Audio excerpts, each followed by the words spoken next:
Cayó Niño Guerrero, el máximo líder del Tren de Aragua.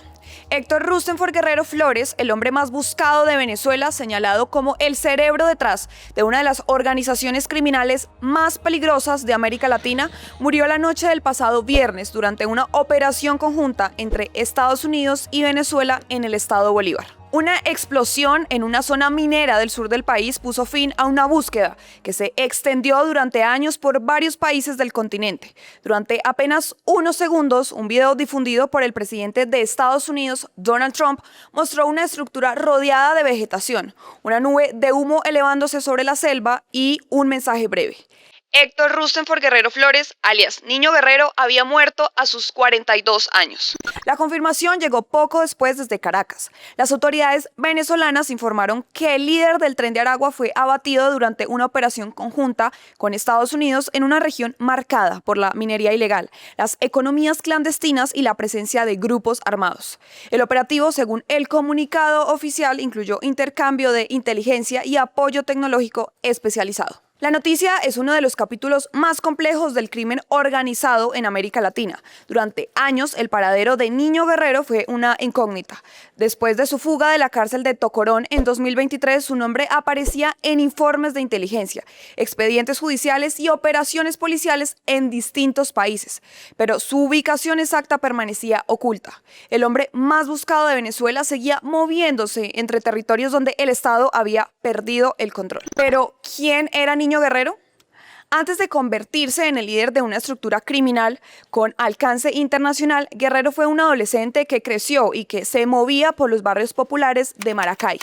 Desde muy joven acumuló antecedentes por robo, secuestro y homicidio.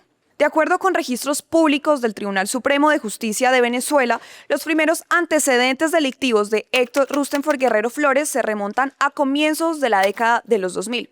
En 2005, las autoridades lo señalaron por presuntamente haber participado en el asesinato de un funcionario policial, que resultó herido de bala y falleció posteriormente. Su primera detención se produjo en 2010. Fue trasladado a la cárcel de Tocorón en el estado Aragua, donde enfrentaba cargos por homicidio, tráfico de drogas y robo. Sin embargo, 2 años después logró escapar del penal y volvió a involucrarse en actividades delictivas, consolidando una reputación que lo convirtió en uno de los hombres más buscados del país. Las autoridades lo recapturaron en 2013 y lo enviaron nuevamente a Tocorón. Desde allí comenzó a construir la estructura que más tarde se transformaría en el Tren de Aragua. En 2018, la justicia venezolana lo condenó a 17 años de prisión por homicidio, tráfico de drogas, usurpación de identidad y ocultamiento de armas de guerra, entre otros delitos. Dentro de prisión, Guerrero entendió que el encierro no necesariamente significaba pérdida de poder. Estando en la prisión de Tocorón, se convirtió en el líder de la cárcel, pero además creó, junto a otros presos, esta organización Tren de Aragua, que comenzó a operar no solo dentro de la prisión, sino también fuera de la prisión y luego fuera de Venezuela. Aprovechó un sistema penitenciario deteriorado, marcado durante años por la figura de los llamados pranes, líderes criminales que ejercían control sobre las cárceles con distintos niveles de tolerancia institucional.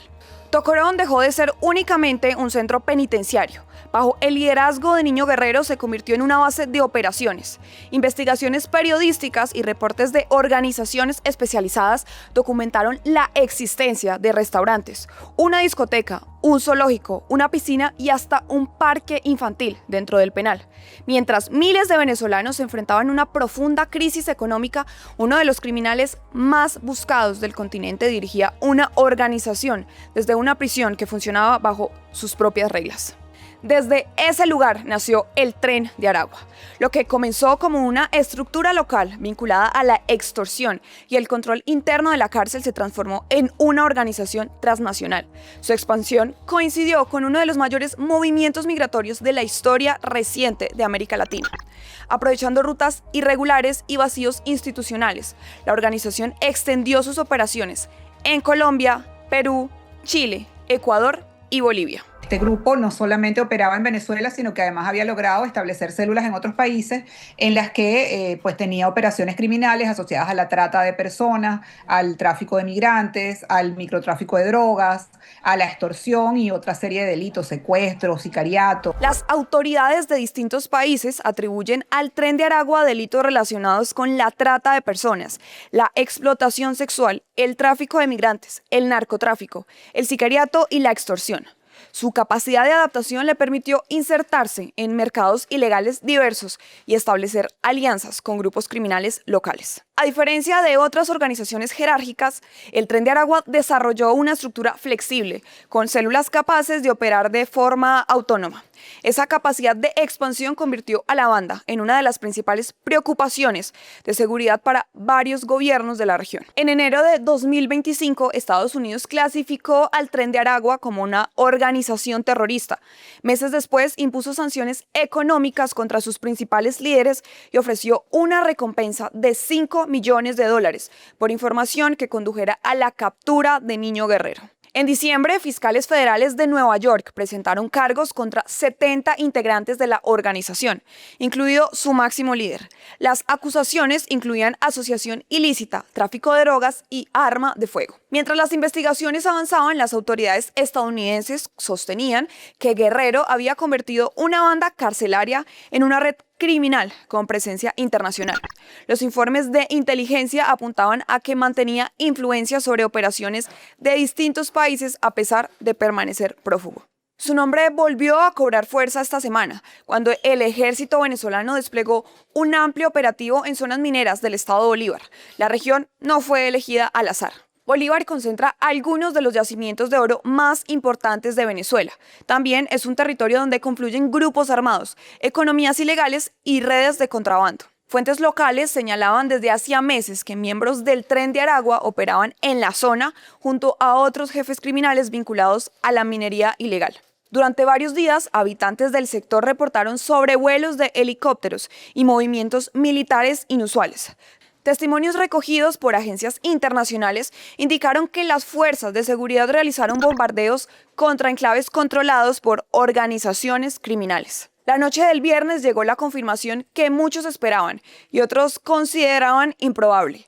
El hombre que durante años logró escapar de operativos, recompensas millonarias y órdenes de captura internacionales había muerto. Sin embargo, la caída de Niño Guerrero no significa necesariamente el fin del Tren de Aragua. Los especialistas en crimen organizado advierten que la organización ha demostrado una capacidad enorme y significativa para reconfigurarse. Su expansión regional no dependió exclusivamente de un líder, sino de una estructura descentralizada construida durante más de una década. La incógnita ahora es quién ocupará el espacio de poder que deja vacante. Las autoridades estadounidenses identifican a figuras como Johan Petrica, uno de los fundadores del grupo y aliado histórico de Guerrero, entre los posibles sucesores. Lo ocurrido el viernes representa un golpe simbólico y operativo para la organización, pero también abre una nueva etapa de incertidumbre. Las experiencias recientes en América Latina muestran que la eliminación de un líder criminal no siempre implica el desmantelamiento de la red que construyó. La historia de Niño Guerrero también obliga a mirar más allá de su figura. Su ascenso fue posible por la combinación de varios factores: un sistema penitenciario colapsado, instituciones debilitadas, territorios sin control estatal y economías ilegales capaces de generar enormes recursos. Durante años, el Tren de Aragua creció frente a la vista de todos. Su consolidación no ocurrió en la clandestinidad absoluta, sino en espacios donde la ausencia del Estado permitió que una organización criminal desarrollara estructuras de gobierno propias. La muerte de su principal líder marca el final de una trayectoria criminal que comenzó en una cárcel venezolana y que terminó en una zona minera del sur del país. Sin embargo, la desaparición de su principal líder no implica necesariamente el fin de la organización que construyó durante más de una década. El Tren de Aragua desarrolló una estructura capaz de expandirse más allá de las fronteras venezolanas y de adaptarse a distintos territorios y mercados ilícitos. Ahora, mientras las autoridades celebran un golpe histórico contra el crimen organizado, una pregunta permanece abierta en toda la región. ¿Qué ocurrirá con el Tren de Aragua después de la caída del hombre que lo convirtió en una de las organizaciones criminales más influyentes de América Latina?